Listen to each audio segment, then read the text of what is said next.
नमस्कार दोस्तों, रिपुदमन क्लासेस में मैं रिपुदमन भदौरिया आपका बहुत बहुत स्वागत करता हूं। दोस्तों, इस वीडियो में बात करने वाला हूं मध्य प्रदेश के अंतर्गत होने वाली हैं नगर निगम में भर्तियां, जिसमें लगभग 20,000 पदों पर ये भर्ती होने वाली है।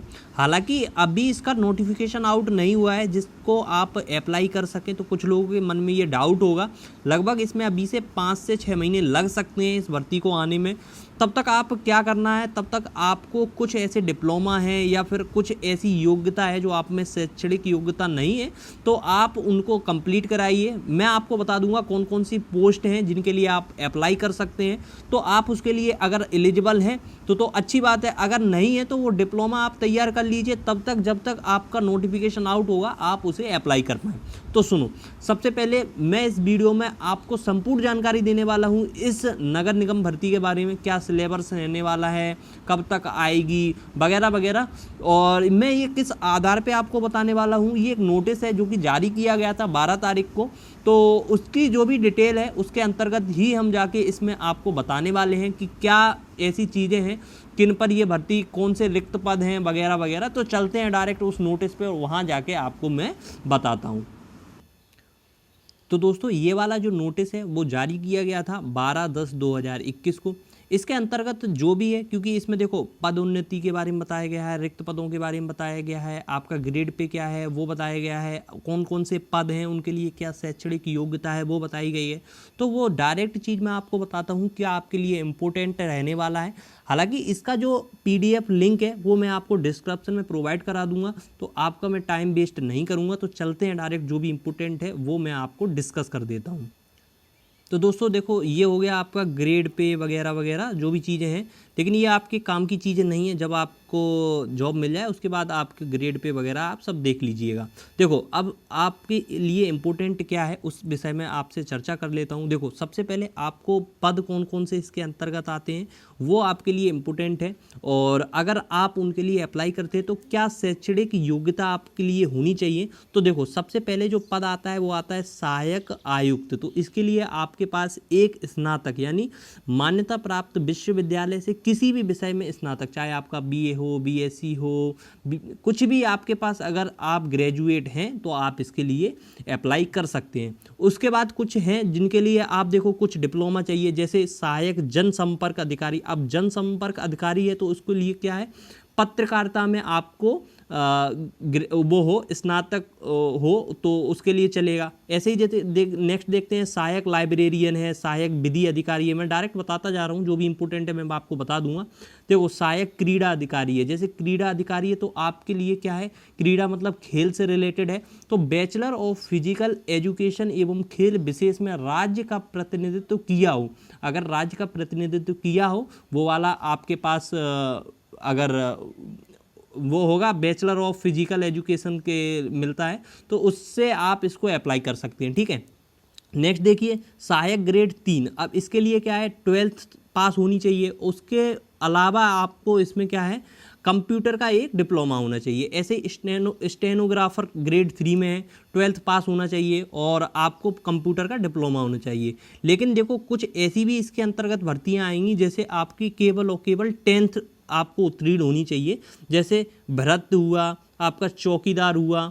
ठीक है, इसमें केवल और केवल 10वीं अगर आपके पास है तो आप इसको अप्लाई कर पाएंगे। ठीक है, अब देखो नेक्स्ट है सहायक अग्निशमन अधिकारी। तो अब देखो इसके लिए क्या है, एक आपको डिग्री चाहिए। ठीक है, अब लीडिंग फायरमैन है, इसके अंतर्गत फायरमैन की आएगी। अब और भी है, देखो कुछ के लिए क्या है 12th चाहिए, कुछ के लिए 10th चाहिए, कुछ के लिए 3 ईयर का डिप्लोमा चाहिए। तो मैं बता दे रहा हूँ, उपमंत्री है, सहायक यंत्री है और केमिस्ट है। और इसके अलावा आपके लिए मोस्ट इम्पोर्टेंट एक निकल के आती है, तो वो ये है आपके लिए सहायक राजस्व अधिकारी। ठीक है, सबसे पहले इधर और भी हैं, जैसे माली हुआ।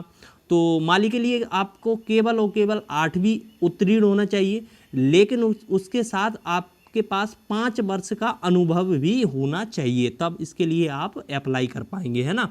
अब देखो सहायक राजस्व अधिकारी में क्या है वो मैं आपको बता दे रहा हूँ। यहाँ आपके पास मान्यता प्राप्त विश्वविद्यालय से किसी भी विषय में स्नातक यानी आपके पास ग्रेजुएशन हो। ग्रेजुएशन के अलावा इसके पास आपके लिए होना चाहिए क्या, LSGD। अब ये क्या है, LSGD का डिप्लोमा। तो देखो LSGD अगर आप सर्च करते हैं, गूगल पे जाइए, LSGD का आप सर्च करिएगा तो मध्य प्रदेश में आपको मिल जाएगा कि ये आपका जून जुलाई से स्टार्ट होते हैं। तो वो आप देख लीजिएगा आपके नेक्स्ट आने वाले टाइम में कब है, और आप वहाँ से ऑनलाइन जाके पता कर सकते हैं और वहाँ जाके आप इसको, आपके पास अभी टाइम है तो इसके फॉर्म निकलते हैं एक्चुअली। जो भी जब इसका टाइम पीरियड हो आप चेक कर लीजिएगा, गूगल पे आपको मिल जाएगा सारी डिटेल। जब आप LSGD डालेंगे तो आपको मिल जाएगा, और अगर टाइम रहते इसका नोटिफिकेशन आया और आपका ये कंप्लीट हो गया तो इसमें आपको कम से कम कंपटीशन मिलेगा और ये आपके लिए बहुत अच्छी जॉब रहने वाली है। अब दोस्तों इसके अंतर्गत और भी चीज़ें हैं, मैं आपको डिस्कस कर देता हूँ। समझो, सबसे पहले ये वाली भर्ती, अभी इसका जो वो है ना, ये चुनाव वाला जो मुद्दा चल रहा है, हो सकता है इस वजह से ये भर्तियां आने लगी हैं, और हो सकता है आपके मन में ये चल रहा हो ये काफ़ी भर्तियां ऐसी हैं पहले भी इनका चर्चा चली थी और इनके फिर नोटिसों का पता नहीं चलता, तो वो चीज़ तो है। लेकिन अगर इसका नोटिफिकेशन आउट होता है तो तब आपके पास टाइम नहीं रहेगा। तो सबसे पहले आप इसमें जान लीजिए कि आपके पास, देखो जितनी भी ये जॉब हैं, जितनी भी ये पद हैं, उनके लिए अलग अलग एग्ज़ाम होंगे, उनके लिए अलग अलग सिलेबस हो सकता है कि 4 विषय आपके सेम हो, लेकिन और जिससे रिलेटेड है, जैसे अभी मैं बताऊं, जैसे सहायक राजस्व अधिकारी है तो इसमें एक राजस्व अधिकारी से रिलेटेड, राजस्व से रिलेटेड चीज़ बढ़ जाएगी, 20 नंबर का, 25 नंबर का, जो भी हो। तो जब नोटिफिकेशन आउट होगा तभी वो जानकारी आपको मिल सकती है। अभी से मैं सिलेबस बता दूं कि 20 का ये, 25 का ये, या इतने का एग्ज़ाम होगा, तो उसका कोई मतलब नहीं निकलेगा, क्योंकि जब नोटिफिकेशन आउट होगा उसी टाइम ये आपको पता चलेगा। क्योंकि ये भर्ती भी PEB के थ्रू पहली बार होने वाली है, व्यापम इसको पहली बार कंडक्ट कराएगा, तो ये जानकारी अभी किसी को नहीं है। हालांकि सिलेबस सब में समान ही होता है, कुछ चीज़ें हैं कुछ के लिए बढ़ जाती हैं, वरना आपका मैथ हुआ, रीजनिंग हुआ, और जो आपका MP में MPGK हुआ, सामान्य ज्ञान हुआ, तो ये चीज़ें आपको पढ़नी होंगी और इन्हीं पे आप अपना काम करिए। और जब ये नोटिफिकेशन आउट हो तो आप इसके लिए ज़रूर से अप्लाई करें। तो दोस्तों जब आगे चलते हैं तो इसमें बताया गया है कि कौन सी जॉब के लिए कौन सा ग्रेड पे मिलने वाला है। तो जैसे कि आपका सहायक जनसंपर्क अधिकारी है तो इसमें 4200 का ग्रेड पे है।